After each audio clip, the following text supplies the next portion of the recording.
Hi అండి. మునక్కాడ బెండకాయ పులుసు చేద్దాము. మనము ఒక మునక్కాడ వేసుకుంటే స్మెల్ బాగా వస్తుంది.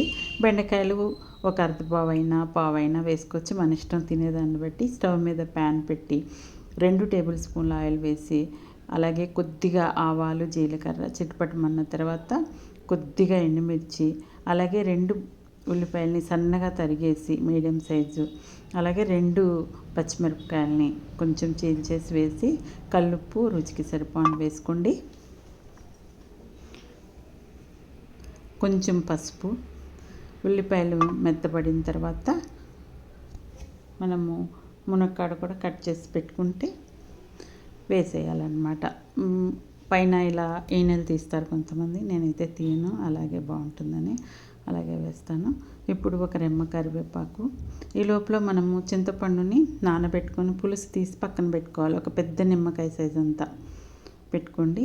ఇప్పుడు బెండకాయలు కూడా వేసేసి కొంచెం నూనెలో వేగాలన్నమాట. ఉల్లిపాయలు అయితే బాగా వేగిపోవాలి, అప్పుడే మీకు పులుసులో కలిసిపోయి చాలా టేస్ట్గా ఉంటుంది. అందుకోసమని 3 కొంచెము నూనెలో మాడకుండా దగ్గరుండి స్టవ్ సిమ్లో పెట్టుకొని వేపుకుంటే మీకు జిగురు లేకుండా పులుసు చాలా టేస్ట్గా ఉంటుందన్నమాట. ఇప్పుడు రుచికి సరిపోని కారం వేసుకోండి, మీరు తినేదాన్ని బట్టి. 2 టేబుల్ స్పూన్లు ఈజీగా పడుతుంది. కొద్దిగా మెంతి పొడి, అలాగే కొంచెం వేయించి జీలకర్ర పొడి వేసుకోండి, పులుసు చాలా టేస్ట్గా ఉంటుందన్నమాట. ఇప్పుడు మనము పిండి పక్కన పెట్టుకున్న చింతపండు పులుసు పోసేయాలి.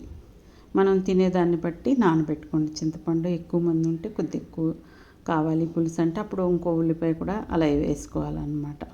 ఇప్పుడు ఈ ఉల్లిపాయలకి ఈ చింతపండుకి సరిగ్గా సరిపోతుంది. నేను ఎగ్స్ కూడా వేస్తున్నాను, ఇష్టం ఉంటే మనం వేసుకోవచ్చు, లేదంటే అలాగే.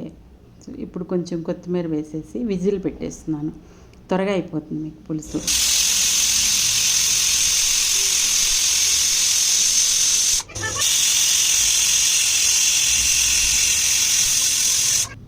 రెండు విజిల్స్ వస్తే సరిపోతుంది, మీకు సరిపోని ఉడుకుతుంది అనమాట. లేదంటే బెండకాయ మరీ ఎక్కువ ఉడికినా కూడా బాగుండదు కదా, మీకు టేస్ట్గా కూడా ఉంటుంది. మరీ ఎక్కువ నీళ్ళు పోసుకోకుండా కుక్కర్లో అయితే మీకు త్వరగా అయిపోతుంది వండటం కూడాను.